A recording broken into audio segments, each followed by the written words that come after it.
basis data.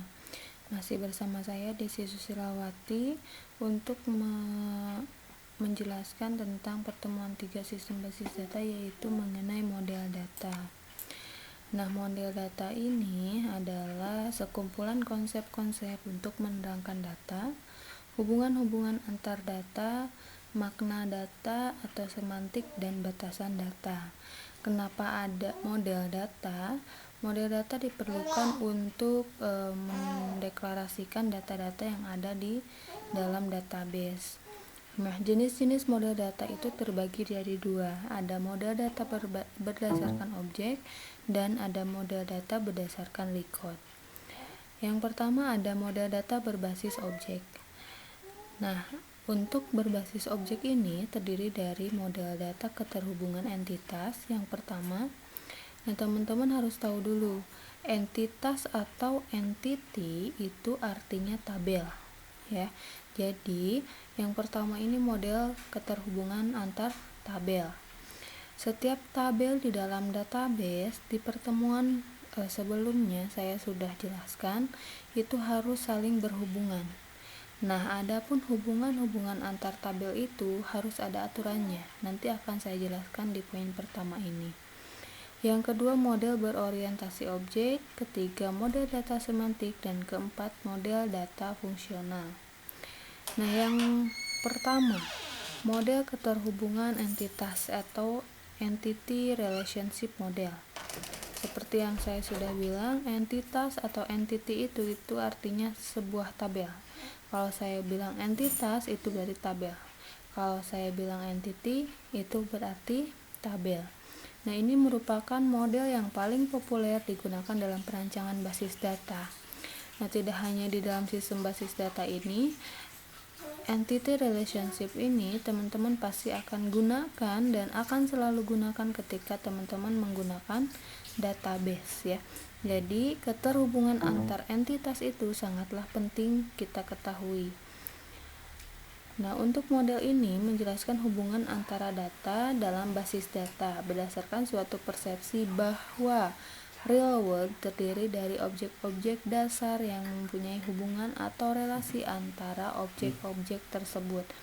Nah, ketika kita membuatkan sebuah tabel di dalam basis data, itu harus ada keterhubungan antara objek-objek yang ada di dalam tabel tersebut. Nah, kita lihat dulu. Di sini komponen utama pembentuk model entity relationship itu ada entitas atau entity, artinya tabel, ada relasi atau relation, artinya hubungan. Nah, kedua komponen ini dideskripsikan lebih lanjut melalui sejumlah atribut. Atribut itu kita kenal sebagai field di pertemuan yang kedua. Field atau kolom itu kita namakan atribut atau properti. Nah, ini ada contoh dari database perpustakaan, ada tabel buku, tabel anggota, dan tabel peminjaman. Kita lihat di tabel buku, itu ada field kode buku, judul buku, dan stok buku. Adapun di tabel anggota ada kode anggota dan nama anggota.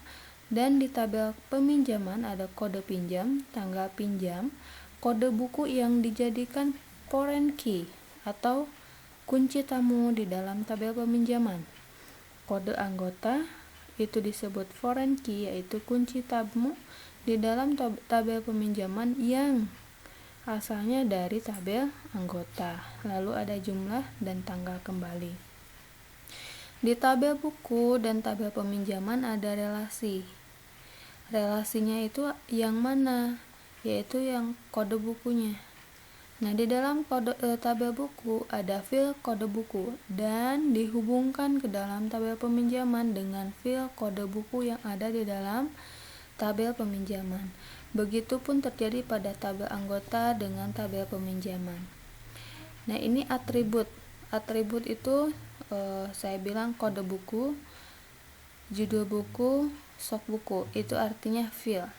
Nah, di sini ada entitas. Entitas itu sebetulnya tabelnya, ya. Jadi teman-teman jangan berpikir kalau entitas itu adalah record atau baris, tapi entitas itu adalah sebuah tabel. Nah, ini relasi. Relasi itu adalah hubungan antara kode buku di dalam tabel buku dengan kode buku di dalam tabel peminjaman. Begitu pula dengan kode anggota. Jadi, jika ada file yang sama antara tabel 1 dengan tabel yang kedua, artinya si tabel tersebut saling berhubungan. Ada relasi antara tabel tersebut. Nah, itu untuk entity relationship modelnya. Jadi sebelum kita menjelaskan atau beralih ke dalam diagram entity relationship, kita harus tahu dulu model entity relationship-nya. Baru setelah kita memahami model entity relationship, kita bisa menggambarkan diagram entity relationship-nya. Nah, kita bentuk dulu model entity-nya seperti yang di atas ini. Ya, kira-kira kita tentukan dulu mana yang saling berhubungannya. Lalu di sini kita bisa menggambarkan diagram entity relationship atau diagram ER. Kalau di tugas akhir atau skripsi biasa kita kenal dengan ERD atau entity relationship diagram. Nah, teman-teman ketika nanti tugas akhir ataupun skripsi mengambil pemrograman bisnis ataupun perancangan sistem, itu pasti akan bertemu dengan diagram ER atau ERD. Ya, di dalam database itu pasti akan menggunakan diagram ER karena yang akan menjelaskan atau yang akan menguraikan hubungan-hubungan antara entity di dalam sebuah diagram. Nah, sebelum kita menggambarkan diagramnya, kita harus tahu simbol-simbol yang kita gunakan ketika kita membuatkan sebuah diagram ER. Yang pertama ada simbol yang pertama itu kotak ya, tetapi ini panjang, lebih ke menyatakan himpunan entitasnya. Jadi persegi panjang ini menyatakan himpunan entitas, yaitu tempat kita menaruh entitas atau tabel. Jadi nama tabelnya itu disimpan di dalam persegi panjang. Lalu ada belah ketupat. Simbol belah ketupat ini menunjukkan himpunan relasi atau hubungannya. Ya, jadi tabel dengan tabel 1 dengan tabel yang kedua itu akan ada hubungannya, dan hubungannya itu digambarkan dengan belah ketupat. Lalu ada simbol oval, ini menyatakan atribut yang artinya field. Berarti simbol oval ini akan terdapat di dalam entitas, artinya simbol oval ini akan ada di setiap persegi panjang atau yang digambarkan sebuah entitas. Lalu ada garis, ini garis penghubung antara tabel ataupun relasi dan atribut. Selanjutnya di diagram entity relationship ini mempunyai aturan terpenting, yaitu kardinalitas. Jadi ketika kita menghubungkan antara tabel 1 dengan tabel yang kedua, kita harus tahu dulu tabel 1 dan kedua itu mempunyai kardinalitas seperti apa, atau jenis mapping kardinalitasnya itu apa.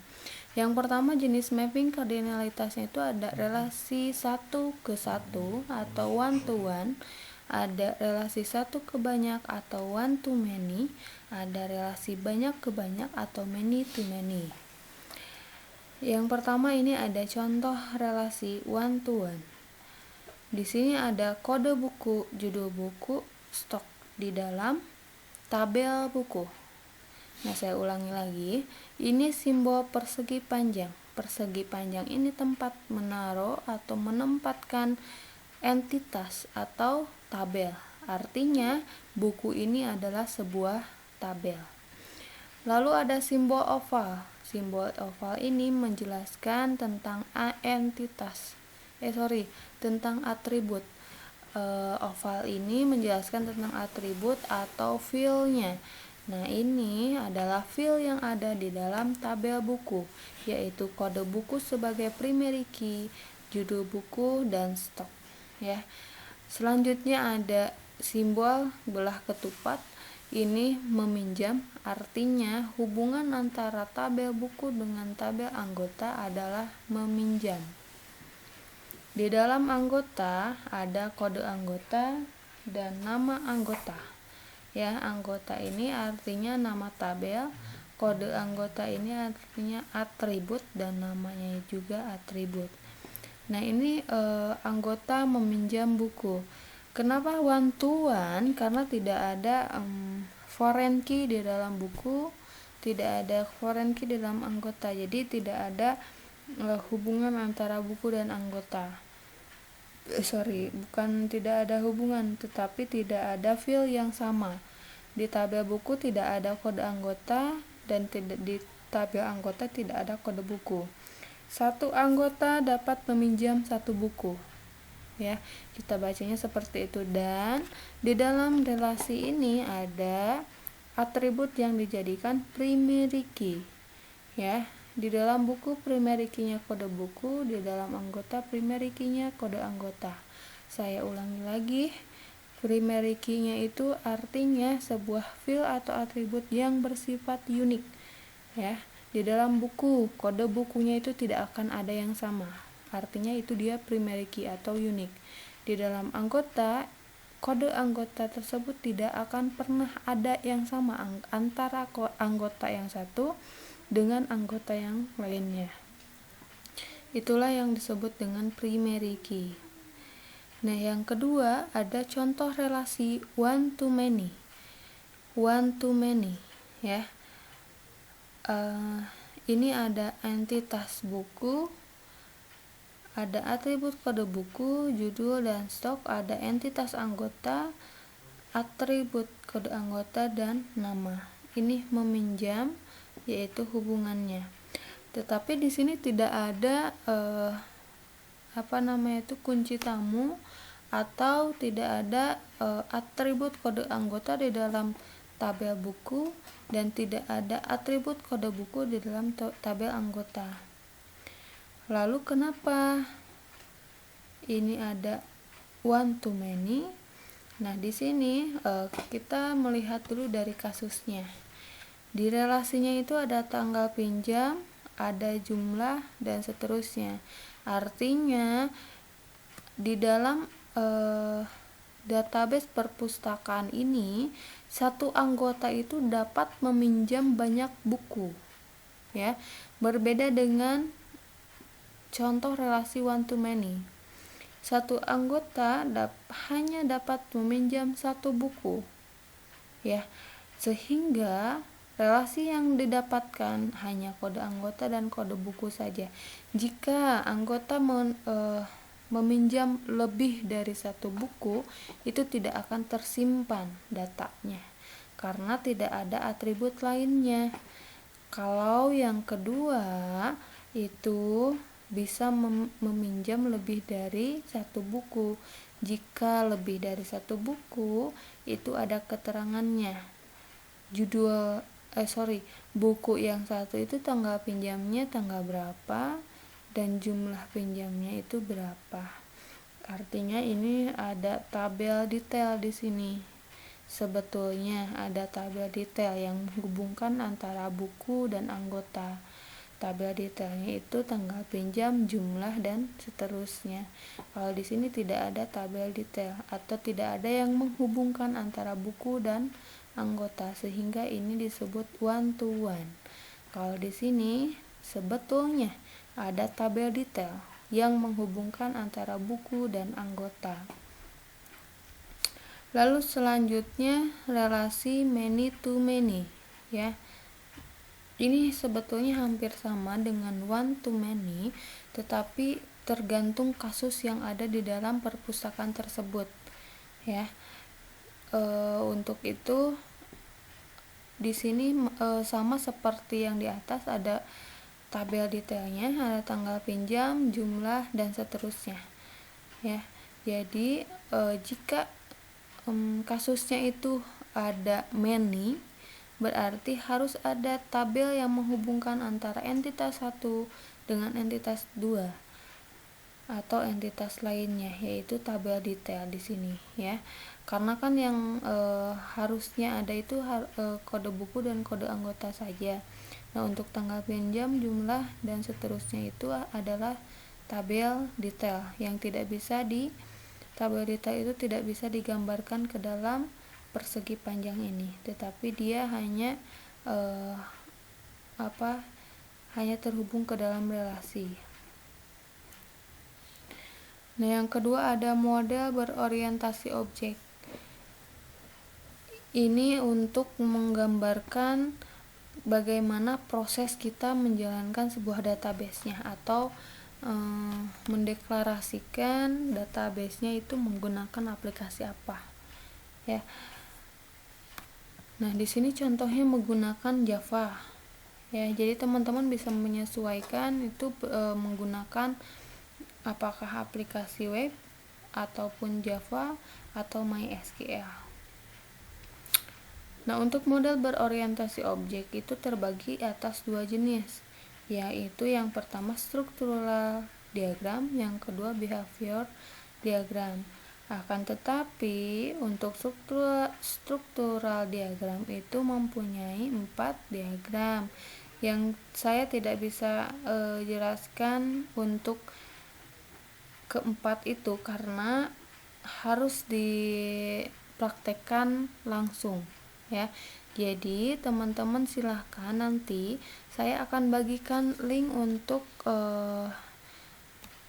install aplikasi untuk membuat diagram objek, yaitu use case diagram, sequence diagram, dan yang lainnya ya. Jadi kita bisa praktekkan langsung, boleh nanti kita praktekkan lewat Zoom langsung ya. Jadi teman-teman bisa melihat langsung tutorialnya. Oke, mungkin itu saja yang saya sampaikan di pertemuan 3. Nanti saya akan bagikan link aplikasi untuk membuatkan diagram berbasis objek. Terima kasih banyak. Wassalamualaikum warahmatullahi wabarakatuh.